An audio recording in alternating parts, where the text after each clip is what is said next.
Seaweeds enjoyed the island's rich food and fishing resources much as the residents and the visitors do today. The Seaweeds called the vast fertile maritime forest Hunting Island. The barrier island of Isle of Palms has been estimated at 25 to 75,000 years old. No one really knows. A barrier island is a protective line of defense against the storms of the sea. Storms come and go over time, but the barrier island is able to continuously shift and move to maintain its physical character. The island is approximately 2,700 acres and 7.5 miles long.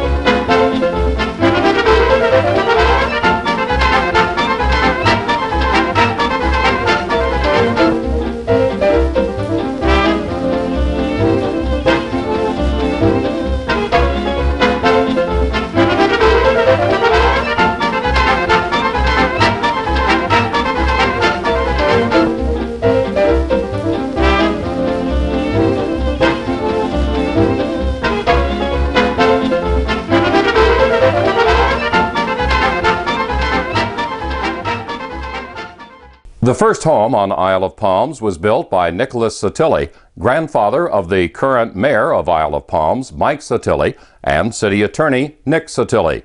The Sotilli family immigrated from Sicily, Italy.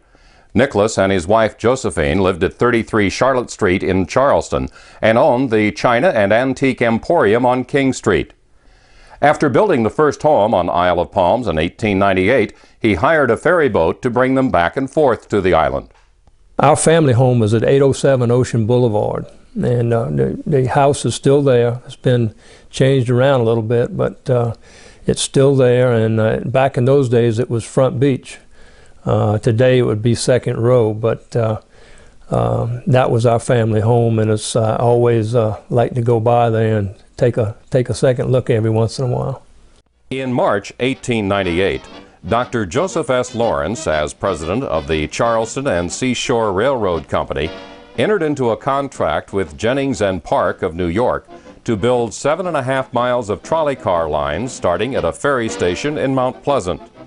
Railroad bridges constructed over Cove Inlet to Sullivan's Island and over Breach Inlet led to a brick railway station and a dance pavilion on Long Island. Lawrence's ambitious vision was to create a Coney Island in the South. He changed the name from Long Island to a more exotic name, the Isle of Palms. In the early days, I came by ferry boat from Cumberland Street to Mount Pleasant, and then we got a trolley car in Mount Pleasant and came on the trolley car to the Isle of Palms. It took about an hour and a half or 2 hours, I think. Well, they had a bathhouse. If we came to, my mother would bring my brother and I after my father died when we were 7, and we would go to the bathhouse on the Isle of Palms and spend the whole day. My grandmother would pack a picnic basket, and she'd bring my brother and I over here. When the Charleston and Seashore Railroad officially opened in July 1898, Lawrence had built the Seashore Hotel and popular dance hall pavilion. Guests as far away as Augusta and Savannah would rise before daybreak to catch a train to Charleston to ride the ferry boat and trolley in order to swim before lunch in the refreshing ocean. Thousands flocked to the beautiful Isle of Palms. A daily popular activity for visitors was watching the huge seine be pulled in with a bounty of fish that would be prepared for dinner at the pavilion or hotel. A postcard sent to New York dated July 4th, 1910 reads, "This is the way they catch fish down here. It certainly is a great fishing country, droves of fish of every kind. In 20 minutes you could catch enough trout to feed the whole town. You can hardly mention a kind of fish that they cannot catch down here." A few years later, an amusement park was added, and the famous 186-foot tall Ferris wheel was purchased. The Ferris wheel was originally built for the 1892 Chicago World's Fair. It also spent time in Atlanta and Coney Island before it found a permanent home on Isle of Palms. Throughout history, transportation to Isle of Palms has always been a challenge. In 1926, travel for the automobile to Isle of Palms became easier after the trolley tracks on the bridges at Cove Inlet and Breach Inlet were removed to allow for automobile traffic. In 1929, when the Grace Memorial Bridge opened, better known as the Cooper River Bridge, visitors could drive all the way from Charleston, park their car on the beach, and spend the day. This put the ferry boat Lawrence out of business. My parents found their way to the Isle of Palms in the 30s. My father was a dragline operator and working on some of the big waterworks projects back then, one of which was the Intercoastal Waterway. And my parents were construction gypsies. They went where the work was. They had friends in Charleston, Harold and Pearl Tatum. Harold was an architect, and they had a sailboat, and they used to sail down Hamlin Creek. And Mother remarked several times what a beautiful spot that particular place was. And they had acquired a two-room shack off the Intercoastal Waterway job. They had to give it away. The men lived in that shack on a barge while they were building the canal. So they had set that there and on the lots and used it occasionally. So they decided to make that home. And it has the distinction of being the only shack now on the creek. And I still live there. An interesting old building on the island. It's probably the oldest structure on the island now. The Hotel Marion was built in 1912 by Leila Collier Watkins, who was from Augusta. She built it so that after vacationing here, saw the need for it and ran it till she died in the 50s. It was closed for a number of years, and then after my father died in 1960, my mother bought and my uncle bought it. My mother and my uncle bought it together, and we ran it, Mother and I, till 1973 when I started converting it into apartments. And it was a neat old place. In 1938, the Inlet Inn restaurant opened at Breach Inlet. It was operated by Nell and Griffin Bunch until 1940, and later by a future mayor of Isle of Palms, Carmen Bunch, and her husband Jack. Huck's Restaurant was the only other restaurant on the island. In 1943, during World War II, the island was used as a training ground for an Army amphibious vehicle. It was a 2.5-ton motorized truck-to-water vehicle, commonly called the Duck. The beach at Isle of Palms was perfect for training the troops to operate and repair the Duck. In 1944, J.C. Long, a local attorney and developer with the beach company, purchased 1,300 acres of the Isle of Palms. After World War II, Mr. Long wanted to build affordable housing for the servicemen returning from war. Sand dunes had to be cleared, some as high as 30 feet. By 1949, approximately 200 families in year-round residence and 375 homes were on the island. He was a great person. He was like a second father to me. He had just bought the island when I came back out of service. And I looked at the map in 46, and I picked up a lot on the backwater on the marsh. Well, I don't think he thought that people would live year-round, but a bunch of us told him if he built houses over here for us, we'd live in them.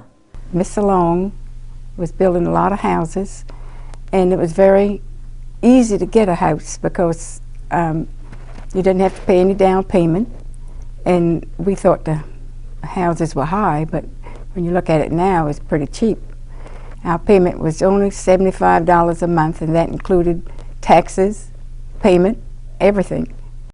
The Isle of Palms was developed by my father and J.C. back in those days, and they built homes, all the little, what they call now the little J.C. Long ranch homes that are on the avenues. They were built back in the early 60s. And you could buy one for about $12,000, a little 1,200 square foot home. And they were affordable.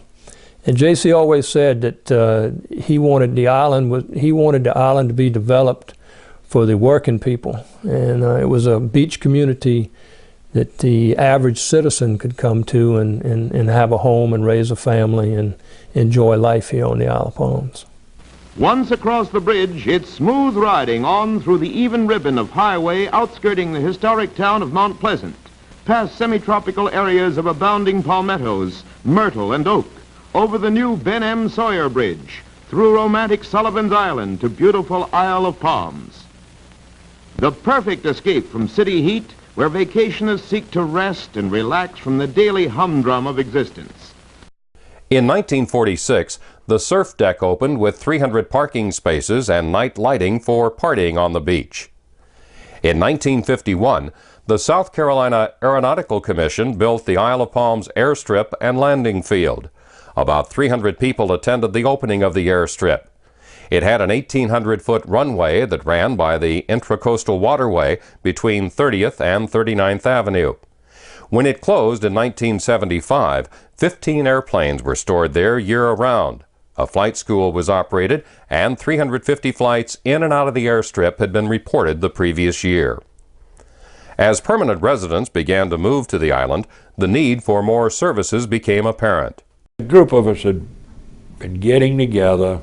In fact, we used to stop when we'd come home from work in the afternoons. A lot of us would stop at the only grocery store here, which was run by a man named Johnny Murray.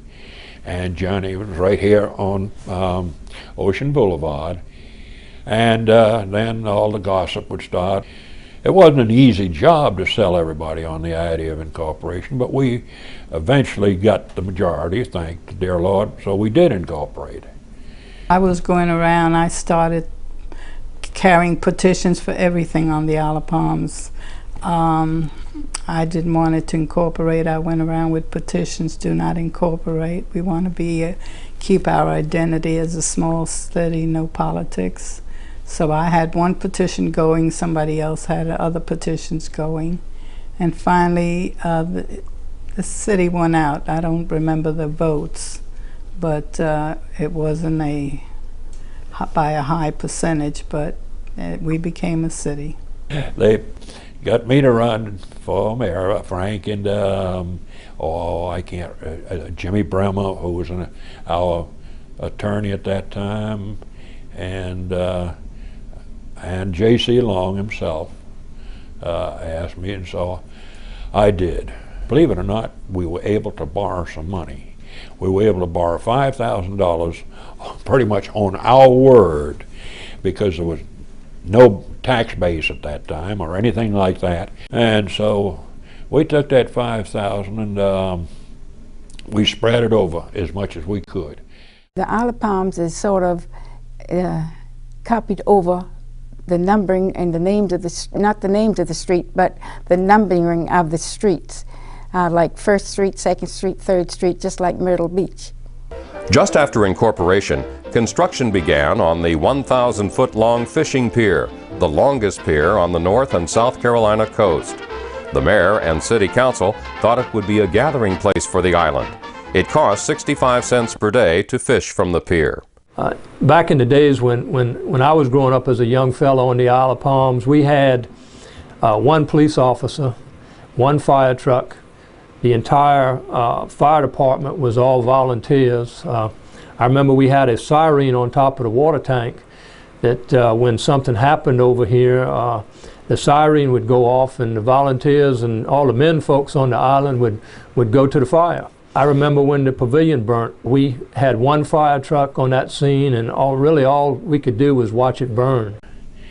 It was on a Saturday afternoon, if my memory serves me correct, and we were, all of us that we could muster, got over there and tried to fight it. There wasn't a thing we could do. It was built out of old creosote timber, and once you get something like that ignited, I mean, there's just hardly no stopping. The wind was coming right off of out of the east, right off of the ocean. We couldn't even get close enough to fight it with the equipment that we had. We just had to literally stand there and watch it burn to the ground. And that pier had a lot of memories for a lot of people from Charleston. Lying on the beaches, swimming in the surf, letting the breezes blow their worries away, and allowing nature's own bath to wash away their cares. Making life an easy one by the sea. We used to have the dances in the summertime, bring in good name bands and things like that, and the pier was always full. It was owned and operated by the Hasselmeyer family, and if anybody did a good job of running something like that, Mr. Henny Hasselmeyer did. The second year was much easier because we had some money. We then planned a small city hall, which we built, paid for, I think, within a matter of about 3 or 4 years. And the police force, I think, got up to around 3 or maybe 4 policemen during the 2 years that I was mayor. The fire department consisted of a non-paid chief. We didn't have a dispatcher for many years, and all volunteers. We eventually hired a dispatcher and got monitors for all of the firemen. We could have a fellow had all of our firemen were, I say all, 99% of our firemen were trained in CPR, first responders. And they could, most of the time we were within a minute and a half or 2 minutes of somebody's house. Somebody was. And we were fortunate enough to save a lot of heart attack victims, put out a lot of fires with garden hoses before the engine had time to get there. Really a good working outfit. My dad was one of the founding fathers of the city of Isle of Palms. He started working over here in the late 1940s after World War II. His first job was as a surveyor. He was a civil engineer by degree from college, but did a lot of surveying work for the Isle of Palms and basically surveyed the entire island for J.C. Long in the late 40s. He moved his family here in 1950. He built his house and decided to make this his home. I understand that he was the first fire chief for the volunteer fire department, and he served as the city's third mayor. He served 2 terms and then imposed term limits on himself back before it was popular because he felt that someone else should have a chance to run the show.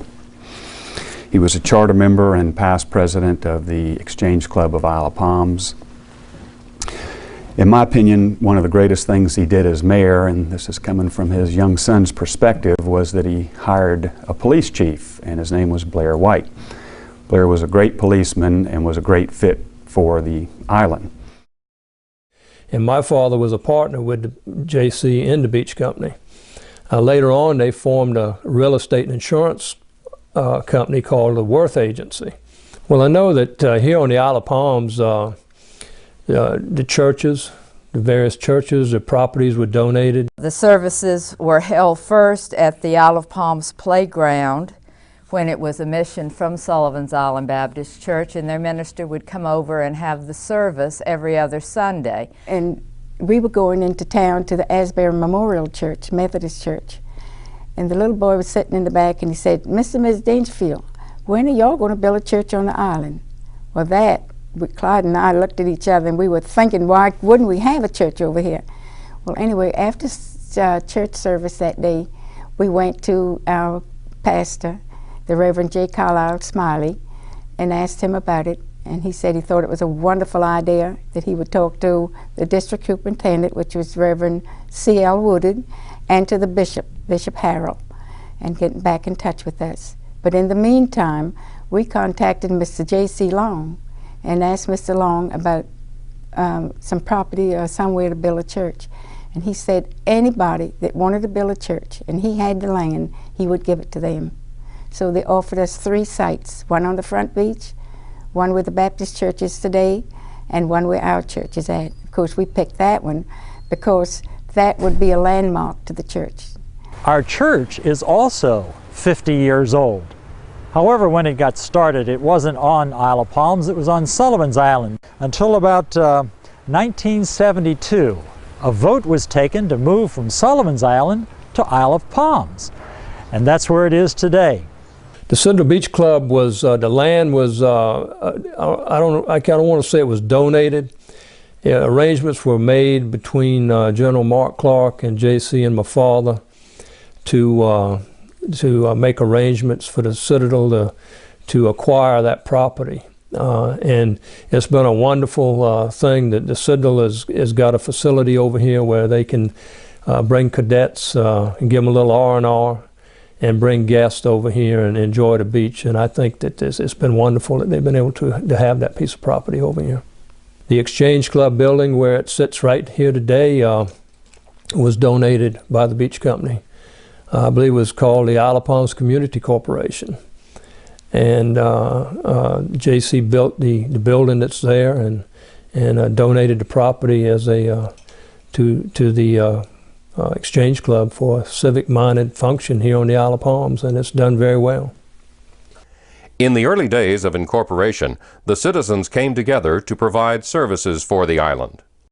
Back in 1954, J.C. Long donated this property that you see here to the Recreation Center. At that time, there were no buildings, there were no picnic shelters, there were no playgrounds, there were no ball fields, there were trees. With the insight of many volunteers and interested citizens, in 1955, they purchased an old cafeteria from Sullivan's Island Elementary and moved it over here and started the first recreation center. I understand from talking with some of these past members that one of the first projects the Isle of Palms Garden Club had was we had a need for a playground on this island for our children. And the Garden Club, along with other civic organizations, which would probably be the Exchange Club, individuals, everything else, went to work to see that we got one. We all worked rather hard on that playground and formed an auxiliary to get the extra needs that we needed, because we were also a very young city and didn't have the tax base necessary to buy the things that we wanted our children to have. In 1966, they needed a director down there, and I took on the job as director. And we had an old, tumbled down, falling apart building and hundreds of wonderful kids. I spent 6 years there after being only taken on as a temporary person. And it was probably the most fun 6 years of my life. Some of the children who are there now are grown up and are grandparents themselves, still living on the Isle of Palms. We now have a recreation building with a gym. We have a playground for little children, a playground for big children. We have lighted ball fields, lighted tennis courts. And we hope in a couple of years to have a new recreation facilities for the children that we have now and for their future needs.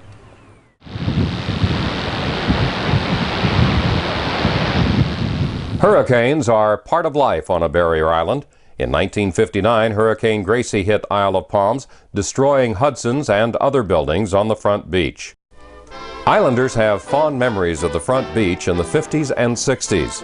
Amusement rides, the surf deck with great bands like the Drifters, the Tams, the Shirelles, and the famous James Brown. Half-rubber ball was a popular game played on the beach. We would go in cars down to the other end of the island and take coolers and go out on the beach at Dewey's Inlet, and it was no wild dunes, it was just a maritime forest, and we would pass the Sand Dollar campground, and there would be big fox squirrels out there begging for food, and it was just a wilderness. It was so different. Waterway Island is now, right across from the marina, was actually known as Boy Scout Island. And that became sort of our playground. We had several campsites built there. We did a lot of work there. We spent a lot of camping trips down there. And actually, we learned a lot. In fact, whenever we went to one of the camporees where you had competition, because of all this experience we had, because we had this great island to play on, that we would win almost every camporee. We would win all the competitions. It was so barren then, or just so woodsy, that you could hike all day long, which I know is hard to imagine now with all the houses down there. I remember my favorite place was walking up. There was a tall dune that was the highest place on the island, and you could climb up on top of that, and you could see the entire end of the Isle of Palms, Goat Island, Dewey's, and there wouldn't be a soul out there. That dune now is the 12th hole on the links course at Wild Dunes, which still remains the highest point on the island. I have been coming to the island since back in the 40s with my family. That my father was a friend of J.C. Long's, and we used to come down every summer, and he bought a place eventually in the 50s down in Sullivan's Island. When Francis and I were married in 1950, we came to Isle of Palms on our honeymoon, and it's just always been one of our favorite places. When we first moved here, we bought a home up on 19th Avenue behind the red and white, and I don't know, 20-something thousand, I think it cost. But we'd been there for, well, I reckon 6 months to a year when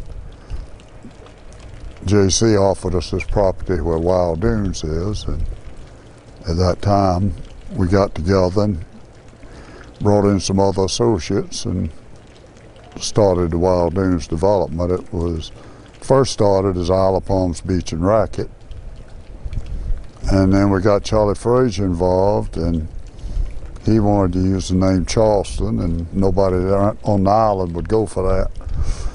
But then we ultimately used Wild Dunes, which I think everybody's satisfied with. I hope so. First offices were in a trailer. It's just gradually evolved into what it is today. Well, it was a lot of fun because we were a really close-knit little community down here. And at that time, of course, we didn't have a golf course. And so everything was just tennis and swim, beach and partying. We had a ball. We were just, you know, there were just a few of us here, and we all would stick together, and we made a lot of fun things. The golf course at that time, of course, had tea times and whatever, but there weren't as many people here.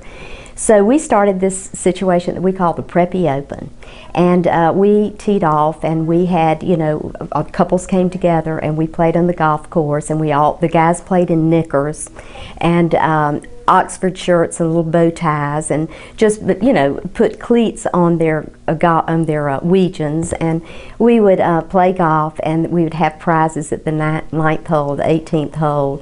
Then we play tennis. We have a tennis tournament. We'd have the LDO, which was the Labor Day Olympics, on the beach, and we carry eggs and run back and forth with eggs on a spoon. And we had a tire. We all took black tires and rode waves into the shore, whoever reached the shore first.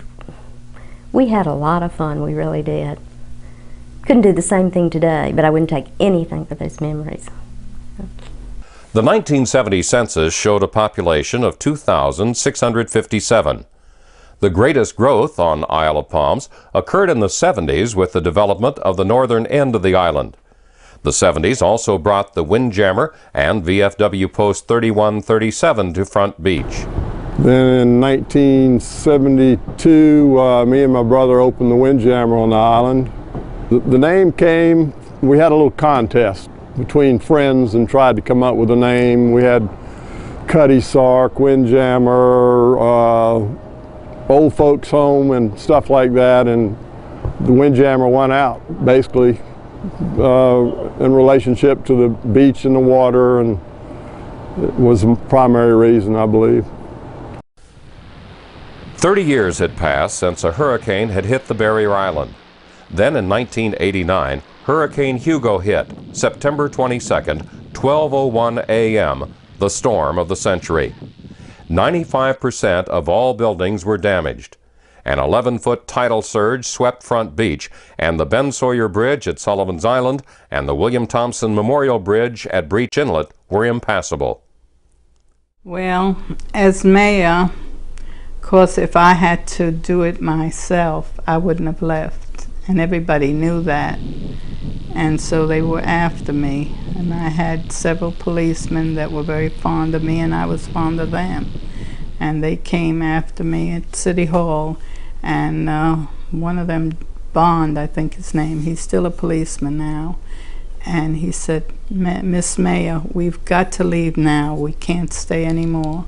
Because I had gotten in touch with the Lutheran Senate when they first built the Lutheran Senate, the center there, and I saw it and saw the rooms they had in the kitchen and all, and it just struck me that we could use that, the city. So since I was there at the christening, I asked the head man, I said, if we ever had a catastrophe, could we use this as our city hall and to live in? And he said yes, and he gave me the key.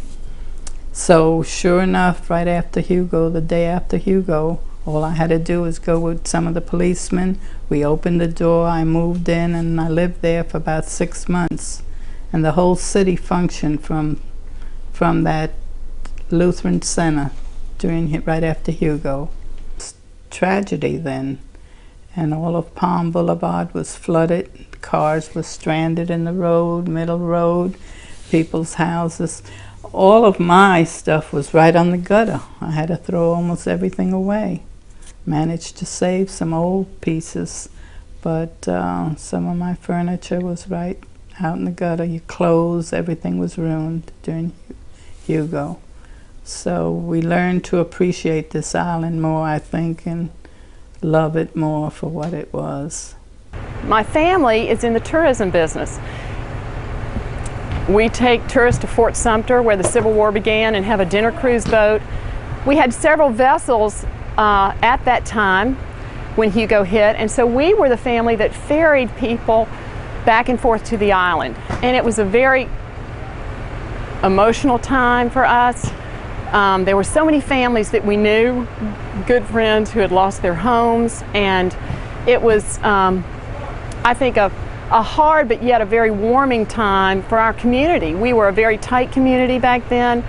The island is still a wonderful place, although since horrible Hurricane Hugo, things have changed, and there have been many folks that have moved in. The houses have become a lot bigger and have changed. And so that was a real special time for my family to be able to provide that service to our community. And for 2 weeks, we couldn't get over here to the island. Of course, everybody that has been here and seen the pictures saw the horrible bridge situation, Ben Sawyer Bridge. And so we were the ferry family. Didn't stop anybody.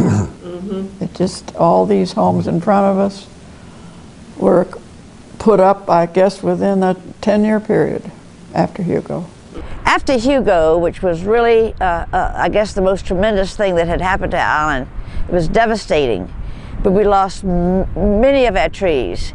And someone sent me a check for $500 to help out. And I talked with Carmen Butt, she was our mayor then, and said, Carmen, after everybody takes care of their personal needs, let's do something about our trees. So I put it in the bank and said, let's call it Plant a Palm. And so a year later, she approached me and said, I've met somebody that wants to do this with you. And I said, fine, and we started a committee, and all the residents of the Isle of Palms sent in $150 to buy a palm tree. And we're still planting some today. The Isle of Palms connector was first suggested and endorsed in the 70s, but would not be open until 1993. Not all were in favor. Well, that was another fight. And of course, I could see two sides of the story and finally had a compromise on it, but I could see at the time that the air base was coming in.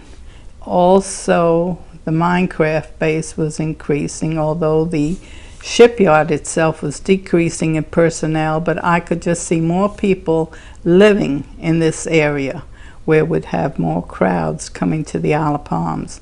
And I began to be a little bit like Sullivan's Island people, were jealous of their turf and just wanted to keep all the conveniences here for us. So I fought it because I thought we would be swamped by people coming on the beach and wouldn't be able to enjoy our own island. Everything would change. But thank goodness it didn't prove to be that bad. The bridge from Isle of Palms to Mount Pleasant is named for my husband, Clyde Moultrie Dangerfield, Sr., better known as the Isle of Palms Connector. That day, on October the 2nd, 1993, was designated as the Clyde Moultrie Dangerfield Day. It's a wonderful bridge, and it has really made a great difference in the island. We don't have to go through Sullivan's Island anymore, and it doesn't take a lot of time to get where we're going. I am real proud of my husband and his accomplishment. With growth and development, the natural animal inhabitants became more and more squeezed for space. Remember, the Isle of Palms was once known as Hunting Island. Well, development is very difficult because the female turtles are prone to go somewhere else to nest if they see lots of lights on the beach. That can be from flashlights that people are carrying around, or from houses, or from street lights, or that is detrimental to them coming ashore to nest. And then, of course, the hatchlings, their survival is so vital. Only 1 in 1,000 will survive to maturity, and they automatically go toward any light source. That's just historically the way they are programmed to operate. If they see a bright sky, they will go that way. The light disorientation problem is from development, as well as people interacting with turtles, hitting them with propellers of boats. We find lots of turtles that have been slashed with propellers. The shrimpers are trying to use the turtle excluder devices to prevent drowning from in their nets, and they have recently enlarged the holes in their nets, the TEDs, to and we think that the number of strandings from drowning has been reduced because of that. The Isle of Palms received recognition this year from the Clean Beach Council. Linda Tucker, the city administrator, explains. There's some very rigorous requirements, including ocean water quality testing and making sure that the water that people are swimming in is clean. In addition to that, you have to keep your beach clean. The beaches are inspected on an annual basis by the Clean Beaches Council team to make sure that you're living up to your requirements. Also, public safety is a very important aspect of it. You have to demonstrate that you have lifeguards on the beach protecting the people in certain areas. It's a requirement for demonstrating that you have a safe, family-friendly beach to come to, and we felt like we had that already. It's very nice to be able to boast to be the first beach in South Carolina to achieve that designation. We understood from the Clean Beaches Council that we were not the first South Carolina beach to apply.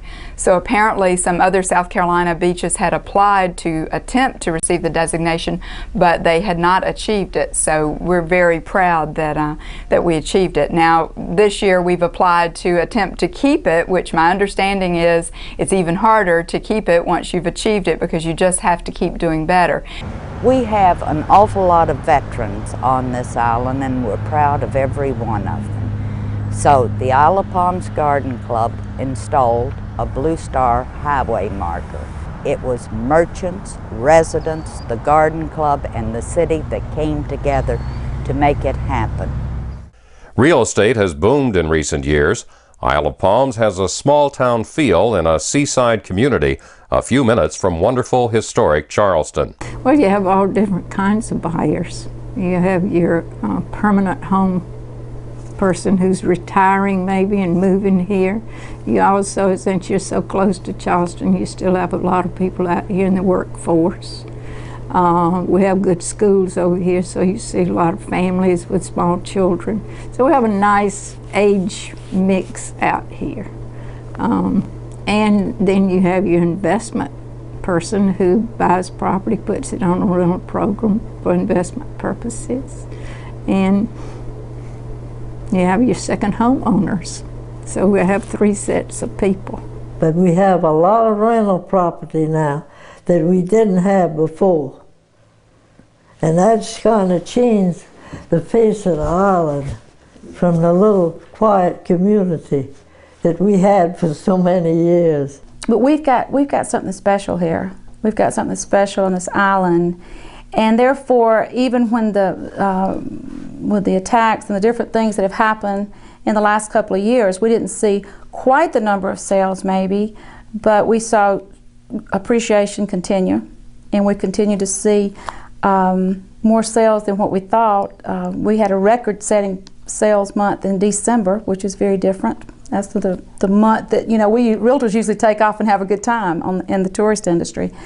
Well, I frankly would love to see it slow down on construction. And, you know, these days and times, when you start to add to any of the things that you need to be a good city, such, we'll say, sanitary sewer, water, your good potable water, roads, schools, and so forth. I don't think that too many of them are doing the planning that they should, say 10, 20, 30, 50 years down the line. And there's the ability now to get statistics that are in a good ballpark range of the increases or decreases in any particular area throughout the United States. And this is one that people dearly love. Once they come here, very few of them ever want to leave it. People want to be here. I mean, they can go up and down the eastern seaboard, but nobody has Charleston 15 minutes from the Isle of Palms. How many beaches are there like this along the coast? Just aren't many. If you can show me one now from the tip of Florida right on up to, I'd say, around Cape May, New Jersey, that is pretty much vacant. And that's what we were. We were actually new. At that time, even at that time, you couldn't find much. But today, you can't find anything. Isle of Palms has wonderful recreational choices, a beautiful beach, saltwater fishing, flats fishing in the marshes. Here you go. That's what it's all about. That's right. Surfing, boating.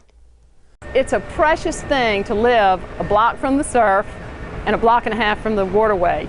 And this place is a very special place to me and just a wonderful place to live. I don't think that the physical attraction for Isle of Palms was as much as the people that live on Isle of Palms. That's been the real joy, to have developed friends and to be able to participate in activities here. And the people of Isle of Palms are really what make it a special place. I've loved the island. I don't think I could live any place in the world but here. I've had a place on Isle of Palms for 50 years.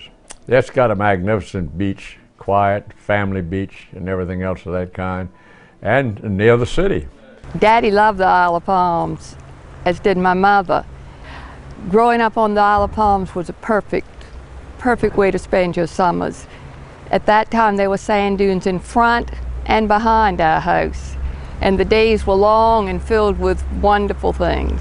You know, the island naturally is a lot older than that, but the city itself is 50 years old, and there's a lot of people that have come through and served the city so well, and gave their personal contributions to its betterment. And we need to really be thankful for our forefathers that were, you know, laid the groundwork and the foundation for what we have today.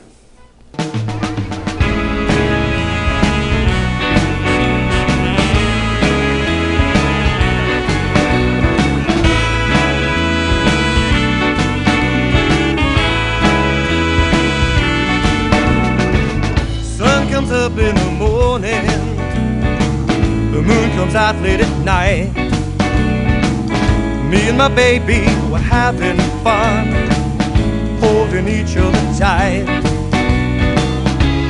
You know that I love you, girl. You know that I do. You know that I need you, girl. In my thoughts and my dreams, in my heart. My world, my world,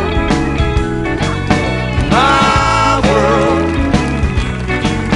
my world.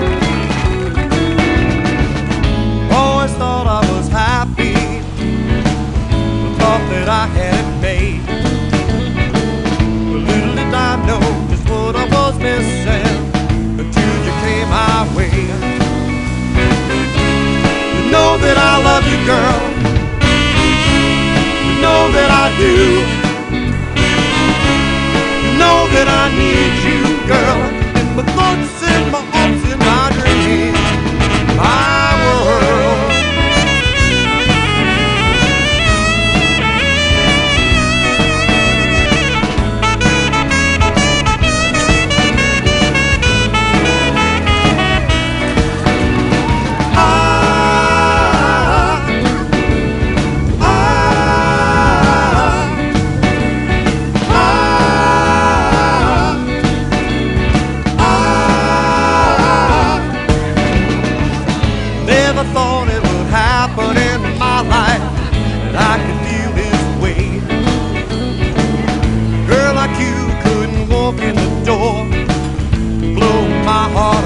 way.